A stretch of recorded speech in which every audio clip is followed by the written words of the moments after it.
एक दिन सुबह सुबह गीता ने राहुल को जगाया और बोली, बेटा, आज घर में खाना बनाने के लिए लकड़ियाँ नहीं है। क्या तुम जंगल से कुछ लकड़ियाँ ला सकते हो? राहुल ने मुस्कुराते हुए कहा। जरूर माँ, मैं अभी जाता हूँ। वह अपनी पुरानी कुल्हाड़ी उठाकर सोनपुर जंगल की ओर चल पड़ा। सोनपुर जंगल बहुत घना और रहस्यमय था। कहा जाता था कि यहाँ कभी राजा वीरसेन का शासन था और उसका खजाना आज भी कहीं इसी जंगल में छिपा हुआ है। लेकिन राहुल को इन बातों पर विश्वास नहीं था। वह तो बस लकड़ियां काटकर अपना काम पूरा करना चाहता था। अचानक उसे एक दर्द भरी आवाज सुनाई दी। आह, राहुल ने चारों ओर देखा। कुछ दूर पर एक विशाल शेर खंटीली झाड़ियों में फंसा हुआ था। उसका एक पंजा गहरा घायल हो चुका था। राहुल का दिल धड़क उठा। वह सोचने लगा, अगर मैं इसके पास जाऊंगा तो ये मुझे खा जाएगा, लेकिन अगर मैंने इसकी मदद नहीं की तो ये यहीं मर जाएगा। डरते डरते राहुल शेर के पास गया और बोला, डरो मत, मैं तुम्हारी मदद करूंगा, लेकिन वादा करो कि तुम मुझे नहीं खाओगे। शेर ने धीरे से सिर हिलाया, मानो वह राहुल की बात समझ गया हो। राहुल ने धीरे धीरे कंठीली झाड़ियों को हटाया और शेर के पंजे से कांटा निकाला। जैसे ही शेर आजाद हुआ, वह राहुल के सामने खड़ा हो गया। तभी अचानक शेर ने इंसानी आवाज में कहा, धन्यवाद मेरे मित्र। राहुल का मुंह खुला का खुला रह गया। राहुल की आंखें फटी की फटी रह गईं जब उसने शेर को इंसानी भाषा में बोलते सुना। वह हक्का बक्का खड़ा रह गया। उसका पूरा शरीर कांपने लगा। तुम बोल कैसे सकते हो? वह घबराई आवाज में बोला। शेर ने अपने विशाल सिर को झुकाया और एक गहरी सांस लेते हुए कहा, ये एक लंबी कहानी है मेरे मित्र। बैठो, मैं तुम्हें सब कुछ बताता हूँ। राहुल ने सावधानी से एक पेड़ के नीचे बैठकर शेर की ओर देखा। शेर ने अपनी कहानी शुरू की। बहुत साल पहले की बात है, जब मैं छोटा शावक था। एक दिन जंगल में महात्मा विश्वंभर नाम के एक संत आए थे। वे गहरी तपस्या में लीन थे। उस समय एक खूंखार भेड़िया उन पर हमला करने वाला था। मैंने उस भेड़िए को रोक दिया और उससे लड़कर संत की रक्षा की। राहुल की आंखें चौड़ी हो गईं। फिर क्या हुआ? संत ने प्रसन्न होकर मुझे वरदान दिया कि मैं मनुष्यों की भाषा बोल सकूंगा, लेकिन साथ ही उन्होंने एक शर्त भी रखी। शेर ने गंभीर स्वर में कहा। क्या शर्त थी? राहुल ने उत्सुकता से पूछा। मुझे कभी किसी इंसान को जंगल के गुप्त रहस्यों के बारे में नहीं बताना था। अगर मैं ऐसा करता तो मेरी बोलने की शक्ति चली जाती। शेर ने समझाया। राहुल सोच में पड़ गया। तो फिर तुमने मुझसे बात क्यों की? शेर की आंखों में एक विचित्र चमक आई। क्योंकि तुम्हारे हृदय में दया थी। तुमने मेरी मदद की बिना किसी स्वार्थ के। मैंने पहली बार किसी इंसान में ऐसी निस्वार्थ भावना देखी है। राहुल और शेर घंटों बातें करते रहे। शेर ने अपना नाम बताया, सिंघा। वह जंगल का सबसे बुद्धिमान प्राणी था और पूरे सोनपुर जंगल के हर कोने से परिचित था। तुम हर रोज यहाँ लकड़ियाँ काटने आते हो? सिंघा ने पूछा। राहुल ने उदास स्वर में कहा, हम बहुत गरीब हैं। माँ और मैं मुश्किल से 2 वक्त की रोटी जुटा पाते हैं। सिंघा ने सिर हिलाया। मैं तुम्हारी मदद कर सकता हूँ। तुम अच्छे इंसान हो राहुल। तुम्हारी मेहनत का फल मिलना चाहिए। राहुल ने आश्चर्य से देखा। कैसे? कल सुबह तुम फिर यहाँ आना। मैं तुम्हें कुछ ऐसा दिखाऊंगा जो तुम्हारी जिंदगी बदल देगा। सिंघा ने रहस्यमय ढंग से कहा। राहुल ने सहमति में सिर हिलाया। शाम हो चुकी थी और उसे घर लौटना था। मैं कल जरूर आऊंगा सिंघा। धन्यवाद।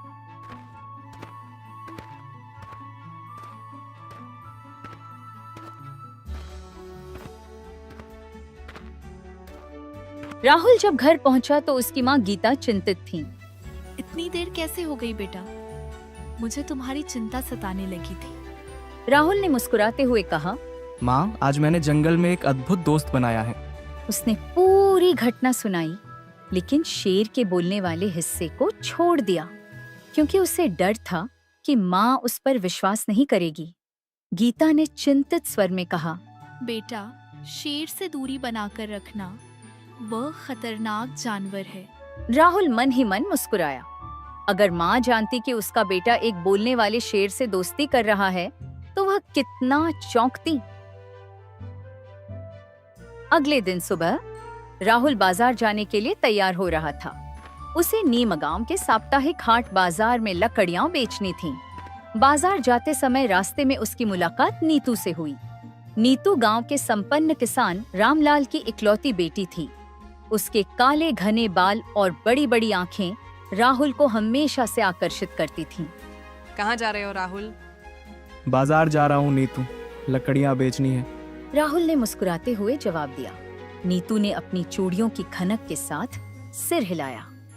मैं भी बाजार जा रही हूँ, नए कपड़े और चूड़ियाँ लेनी है। दोनों साथ साथ चलने लगे। राहुल के मन में नीतू के लिए गहरी भावनाएं थीं, लेकिन वह जानता था कि उसकी गरीबी के कारण रामलाल कभी भी उसकी शादी अपनी बेटी से नहीं करेंगे। बाजार पहुंचकर राहुल ने अपनी लकड़ियां बेचनी शुरू की। तभी अचानक भीम सिंह का बेटा विक्रम वहां आया। वह गांव का धौंसिया लड़का था और हमेशा नीतू को परेशान करता था। अरे नीतू, तुम इस गरीब लकड़हारे के साथ क्यों घूम रही हो? विक्रम ने ठठाकर हंसते हुए कहा। मेरे साथ चलो, मैं तुम्हें महंगे उपहार दूंगा। मुझे तुम्हारे उपहार नहीं चाहिए विक्रम, जाओ यहाँ से। विक्रम गुस्से से लाल हो गया। उसने राहुल को धक्का देते हुए कहा, तुम इस गरीब लड़के से दोस्ती करती हो? तुम्हें शर्म नहीं आती? राहुल ने धैर्य से काम लिया। विक्रम भैया, मैंने तुम्हारा कुछ बुरा नहीं किया, कृपया शांति से जाइए। लेकिन विक्रम ने राहुल की लकड़ियों को जोर से लात मारकर बिखेर दिया। इसी में अच्छा है तुम्हारा। तुम जैसे गरीबों को हमारे बाजार में कोई जगह नहीं। नीतू ने गुस्से में कहा। बस करो विक्रम, तुम्हें कोई अधिकार नहीं कि तुम किसी को इस तरह अपमानित करो। विक्रम ने धमकी भरे स्वर में कहा। तुम्हें पछतावा होगा नीतू। मेरे पिता गांव के मुखिया हैं। एक दिन तुम्हारे पिता तुम्हारी शादी मुझसे ही करेंगे। यह कहकर वह चला गया। शाम को घर लौटकर राहुल ने अपनी माँ को सारी बात बताई। माँ, मैं नीतू से विवाह करना चाहता हूँ। गीता ने चिंतित स्वर में कहा। बेटा, रामलाल हमारे गरीब घर में अपनी बेटी कैसे देगा? माँ, मैं आज ही उनसे बात करने जाऊंगा। राहुल ने दृढ़ता से कहा।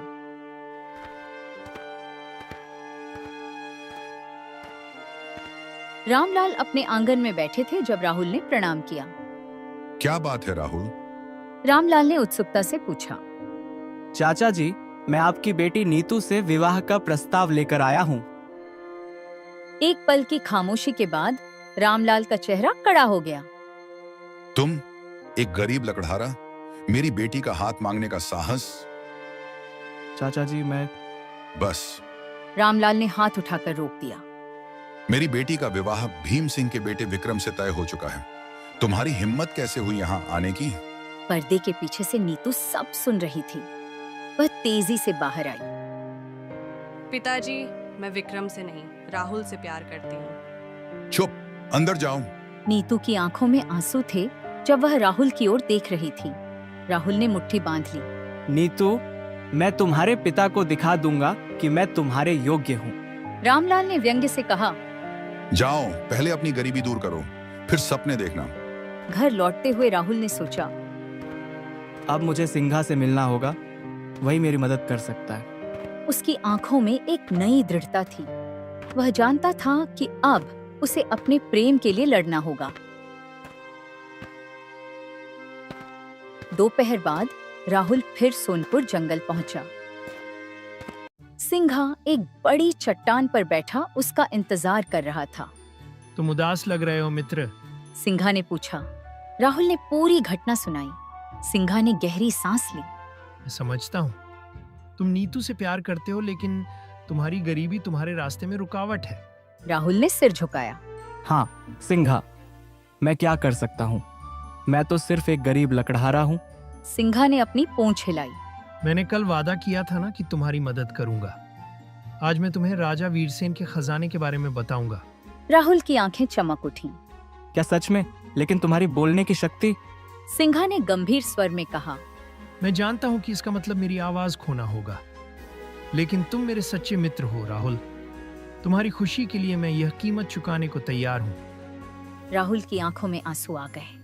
नहीं सिंघा, मैं तुम्हारी आवाज नहीं खोने दूंगा। तुम मेरे एकमात्र सच्चे दोस्त हो। सिंघा ने मुस्कुराते हुए कहा। तुम्हारी यही निस्वार्थ भावना मुझे तुम्हारी मदद करने के लिए प्रेरित करती है। चलो, मैं तुम्हें वह रास्ता दिखाता हूँ।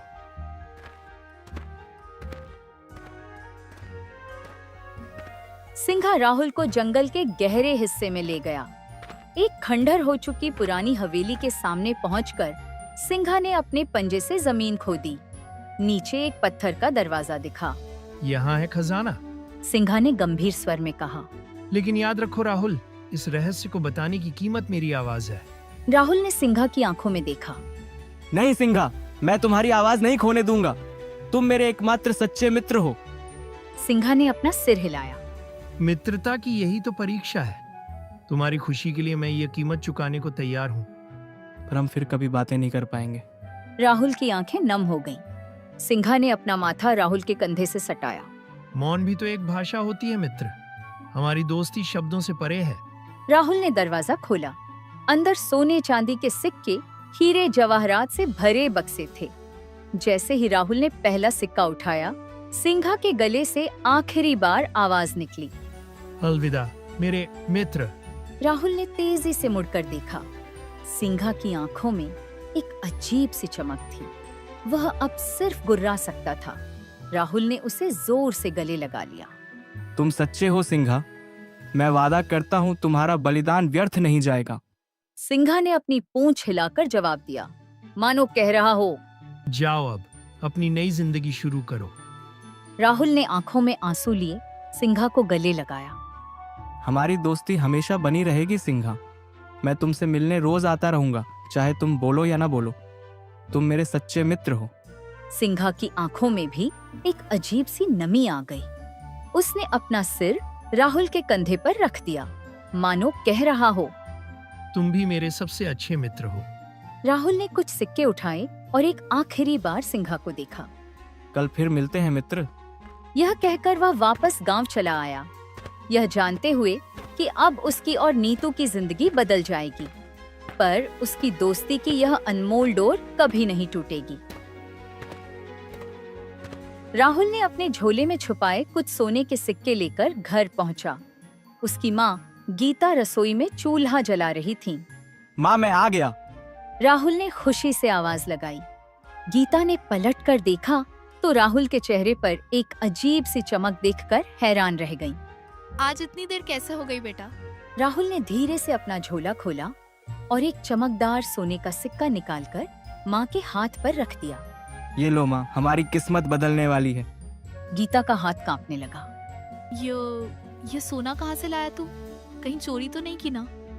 नहीं माँ, मैंने जंगल में राजा वीरसेन का छिपा हुआ खजाना ढूंढ निकाला है। यह सब हमारा है। गीता की आंखों में आंसू आ गए। पर बेटा, इतना धन लोगों को पता चला तो? चिंता मत करो माँ, मैं समझदारी से इसका इस्तेमाल करूंगा। पहले हम अपनी झोपड़ी की मरम्मत करवाएंगे। अगले कुछ दिनों में राहुल ने धीरे धीरे खजाने का उपयोग करना शुरू किया। उसने अपनी टूटी झोपड़ी की जगह एक सुंदर पक्का मकान बनवाया। पास के उपजाऊ खेत खरीदकर किसानों को काम पर रखा। गांव के जरूरतमंदों को अनाज और कपड़े बांटे।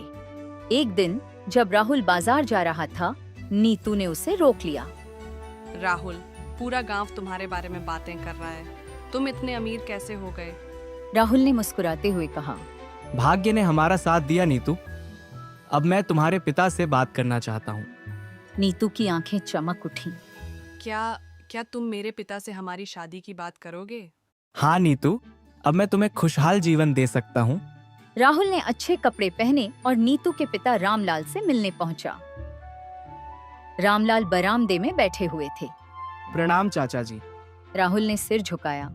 अरे राहुल, सुन रहा हूँ तू बहुत अमीर हो गया है। जी चाचा जी, भगवान की कृपा से। राहुल ने विनम्रता से जवाब दिया। मैं आपकी बेटी नीतू से विवाह का प्रस्ताव लेकर आया हूँ। रामलाल की भौहें तन गईं। तुम अब गरीब नहीं हो। मेरी बेटी तुम्हारे साथ खुश रहेगी। मैं नीतू की शादी तुमसे ही कराऊंगा। राहुल के अमीर बनने की खबर पूरे गांव में आग की तरह फैल गई। भीम सिंह और उसका बेटा विक्रम इससे जलने लगे। पिताजी, यह गरीब लकड़हारा अचानक इतना धनी कैसे हो गया? विक्रम ने गुस्से में पूछा। भीम सिंह ने चालाकी से मुस्कुराया। इसमें जरूर कोई गड़बड़ है। मैंने सुना है कि यह रोज जंगल में एक शेर से मिलता है। शायद उसी की मदद से इसने कोई जादुई खजाना पाया है। विक्रम की आंखों में चमक आ गई। तो फिर हम उस शेर को पकड़वाकर राहुल की शक्ति छीन लें। भीम सिंह ने राजा महेंद्र सिंह के पास जाकर शिकायत की। महाराज, सोनपुर जंगल में एक खूंखार शेर ने आतंक मचा रखा है। वह रोज शाम को तालाब के पास आता है और गांव वालों को डराता है। राजा ने तुरंत अपने सैनिकों को आदेश दिया। उस शेर को जाल में फंसा कर लाओ। अगले दिन जब सिंघा तालाब के पास राहुल का इंतजार कर रहा था, तभी सैनिकों ने उस पर जाल फेंक दिया। सिंघा ने जोरदार गर्जना की, लेकिन वह बच नहीं पाया। उसे पिंजरे में बंद कर राजा के दरबार में ले जाया गया। जब राहुल को पता चला कि सिंघा को पकड़ लिया गया है, तो वह तुरंत राजा के पास पहुंचा। राहुल ने गिड़गिड़ाते हुए कहा, महाराज, वह शेर मेरा मित्र है, उसने किसी को नुकसान नहीं पहुंचाया। भीम सिंह ने ठठाकर हंसते हुए कहा, देखा महाराज, ये लड़का शेर के साथ मिला हुआ है। शायद इसने कोई काले जादू की मदद से खजाना चुराया है। राजा ने गंभीर होकर पूछा, राहुल, तुम्हारे पास इतना धन कहां से आया? सच सच बताओ। राहुल ने सारी कहानी सुनाई। कैसे उसने सिंघा की जान बचाई, कैसे सिंघा ने उसे खजाने के बारे में बताया और कैसे उसकी आवाज चली गई। पर कोई विश्वास नहीं कर रहा था। ये कैसे संभव है कि एक शेर बोल सकता है? राजा ने आश्चर्य से पूछा। तभी महात्मा विश्वंभर वहां प्रकट हुए। उन्होंने राजा को बताया कि कैसे उन्होंने सिंघा को वरदान दिया था। फिर उन्होंने सिंघा को फिर से बोलने की शक्ति दी। सिंघा ने गर्जना करते हुए कहा, महाराज, राहुल निर्दोष है। भीम सिंह और विक्रम ने झूठे आरोप लगाए हैं। राजा को सब कुछ समझ में आ गया। उसने भीम सिंह और विक्रम को झूठा आरोप लगाने के लिए सजा सुनाई। राहुल, तुम निर्दोष हो। ये खजाना तुम्हारा हक है। सिंघा और राहुल की दोस्ती फिर से जुड़ गई। रामलाल ने खुशी खुशी नीतू का हाथ राहुल के हाथों में सौंप दिया। सिंघा जंगल में स्वतंत्र रूप से रहने लगा, लेकिन रोज शाम को वह राहुल से मिलने आता और इस तरह सच्ची मित्रता की जीत हुई।